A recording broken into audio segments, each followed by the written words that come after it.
Puebla e Noia arrancarán a temporada na preferente como visitantes. Os dous estrearánse como locais na segunda xornada e o derbi desenvolverase na xornada 13, prevista para finais de novembro.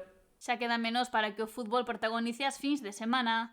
A preferente ten o seu calendario pechado e a competición arrancará en menos dun mes, concretamente o 6 de setembro o esférico estará rodando e a emoción do fútbol enchendo os estadios.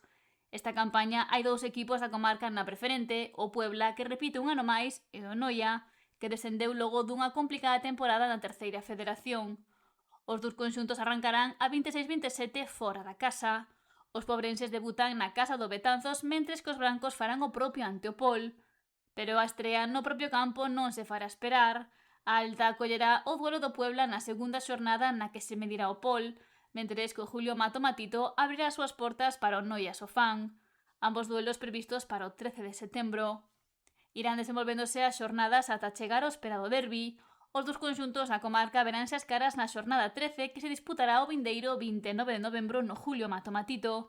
E logo orbitarase na Alta na 30ª fin de semana de Liga que se xogará o 18 de abril na Alta. Ademais de arrancar a campaña fora da casa, Noia e Puebla tamén pecharán a súa participación como visitantes, os noieses víndose ao Betanzos e ao Puebla ao Chantada. Os dous terán un obxectivo claro, pechar a permanencia o antes posible. Un ano máis o Dumbría disputará a preferente despois de salvar a categoría nas últimas xornadas da anterior campaña. Os da Costa da Morte debutan no Conco ante o Dubra e xa na terceira xornada xogarán ante o Noia.